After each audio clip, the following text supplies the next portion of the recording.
Hello friends, welcome back to my YouTube channel. আমার channel সানবং all ভিডিওতে তোমাদের সবার স্বাগত। আমি চলে এসেছি আজকে একটা অসাধারণ স্বাদের রেসিপি নিয়ে। তোমরা দেখতে থাকো আমি কি রেসিপি কিভাবে বানাচ্ছি সেটা দেখো, পুরোটা দেখার পরে তারপর তোমরা আমাকে অবশ্যই জানাবে যে তোমাদের কেমন লেগেছে। ঠিক আছে, তো চলো আমি রেসিপিটা কিভাবে বানাচ্ছি সেটা স্কিপ না করে পুরোটা দেখো। পুরোটা দেখে এইভাবে বাড়িতে বানাবে, দেখবে অসাধারণ স্বাদ হবে, সবাই অবশ্যই তোমার প্রশংসা করবে।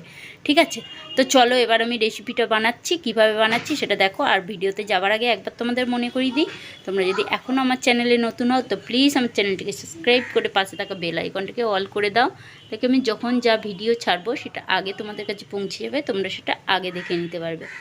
ঠিক আছে, তো চলো আর কথা বলছি না, ভিডিওটা শুরু করে দিচ্ছি। তোমরা দেখতে থাকো, স্কিপ না করে পুরোটা দেখো, পুরোটা দেখলে বুঝতে পারবে। দেখো আমি এখানে এঁচড়গুলো হালকা ভাপিয়ে নিয়েছি, খুব সিদ্ধ করিনি, হালকা দেখো শক্ত আছে। আর তার সাথে আমি কেটে নিয়েছি দেখো আলুটাও এঁচড়ের পিসের মতো কেটেছি, পেঁয়াজ কেটে নিয়েছি। তো চলো এবার বসিয়ে দিই রান্নাটা। দেখো আমি কড়া বসিয়ে দিয়েছি, এবার কড়াইয়ে তেল দেব। কড়াইয়ে তেল দিয়ে দিচ্ছি, এই রান্নাতে একটু তেল বেশি লাগে তো তার জন্য একটু বেশি করেই তেলটা দিয়ে দিলাম। দেখো তেলটা তো গরম হয়ে গেছে, একটু সামান্য জিরে দিয়ে দিলাম আর দিয়ে দিলাম দুটো তেজপাতা। তো জিরে আর তেজপাতাটা তো একটু ভাজা হয়ে গেছে, এবার আমি ওর মধ্যে দিয়ে দিচ্ছি পেঁয়াজগুলো দিয়ে একটু হালকা করে নেড়ে নেব। খুব বেশি ভাজবো না, হালকা অল্প একটু মানে বাদামি মতো হয়ে যাবে, হালকা ব্রাউন কালার এসে গেলে ওটার মধ্যে আমি দিয়ে দেব সবজি মানে আমার কেটে রাখা আলুটা দিয়ে দেবো। তো দেখো আমার পেঁয়াজটা মোটামুটি ভাজা হয়ে এসছে, হালকাই ভেজেছি, খুব বেশি ভাজিনি। এবার ওর মধ্যে আমি দিয়ে দেবো আলুটা। তো দেখো আমি আলুটা দিয়ে দিয়েছি, সবগুলো দিয়ে দিলাম।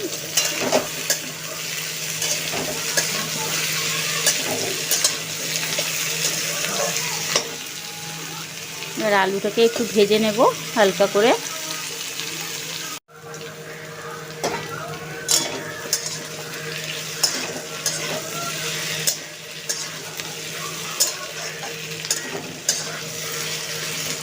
তো দেখো মোটামুটি আমার আলুটা ভাজা হয়ে গেছে, আলু পেঁয়াজটা। এবার আমি এর মধ্যে দিয়ে দেবো একটু মশলা।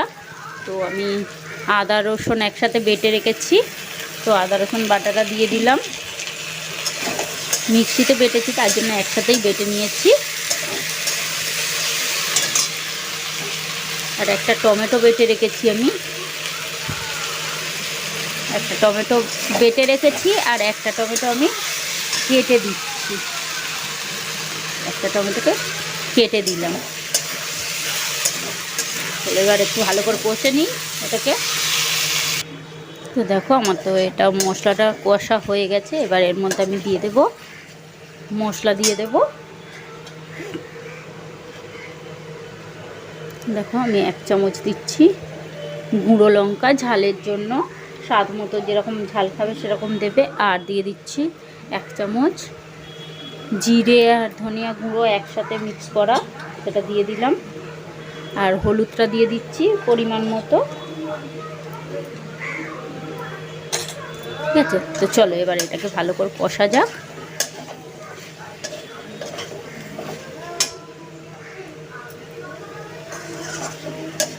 একটু ভালো করে কষতে হবে। তো দেখো এটা মোটামুটি কষা হয়ে গেছে, এবার আমি দিয়ে দিচ্ছি আন্দাজ মতো নুনটা যে যার আন্দাজ মতো দেবে। নুনটা তো স্বাদের অনুযায়ী দেওয়া হয়, যার যেরকম স্বাদ লাগে সেরকমভাবেই দেবে।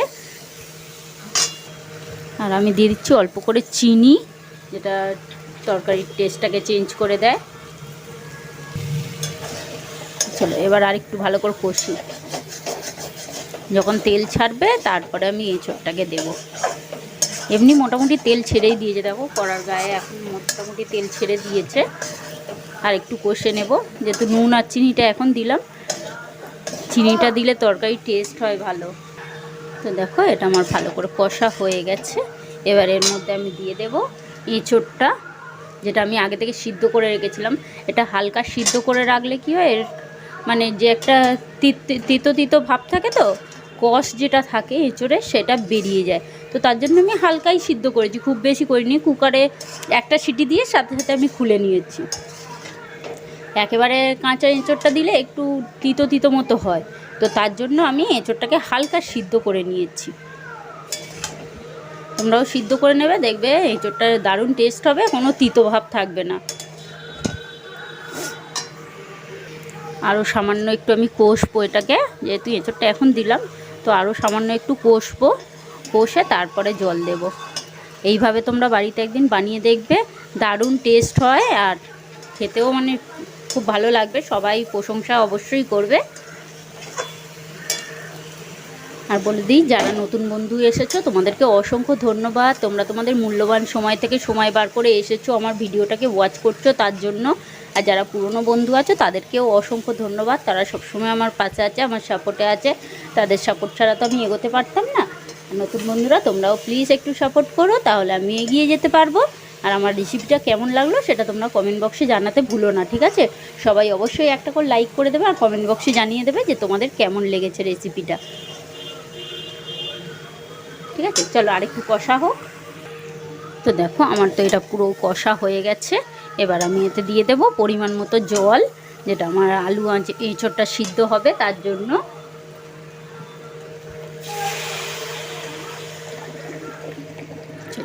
জলটা দিয়ে দিই পরিমাণ মতো।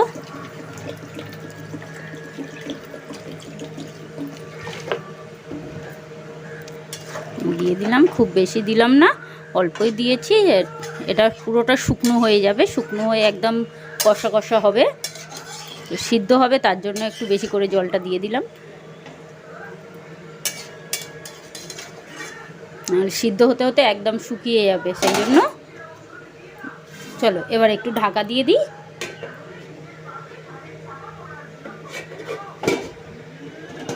চলো কিছুক্ষণ এটা ঢাকা থাক, ঢাকা থেকে হোক, তোমরা কিন্তু কোথাও যেও না, ঠিক আছে? তো চলো এবার একটু এটা খুলে দেখি কেমন হয়েছে।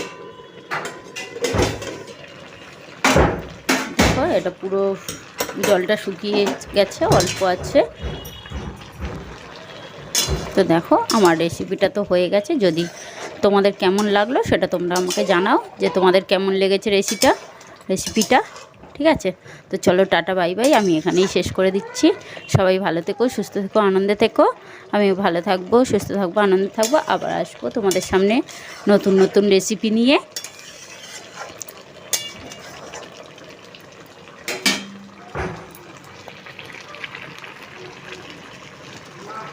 ঠিক আছে? দেখো কি সুন্দর কালার হয়েছে, আর টেস্টটাও তো দারুণ হয়েছে। তোমরা যদি একবার বাড়িতে এইভাবে বানাও তো দেখবে টেস্টটা তো দারুণ হবে, আর কোনো কষ্ট ভাবও থাকবে না, তেতো তেতো ভাব থাকবে না, আর সবাই প্রশংসা অবশ্যই করবে, ঠিক আছে? তো চলো টাটা বাই বাই, আবার দেখা হবে তোমাদের সাথে, নতুন নতুন ভিডিও নিয়ে চলে আসবো। আর like comment share and subscribe করতে কেউ ভুলো না সবাই, ঠিক আছে? সবাই মনে করে অবশ্যই like comment share and subscribe করে দেবে। যারা নতুন বন্ধু তারা সাবস্ক্রাইব করবে, যারা পুরনো বন্ধু তারা লাইক কমেন্ট শেয়ার অবশ্যই করে দিও, ঠিক আছে? আমি like comment share and subscribe অবশ্যই চাই। Tata bye bye.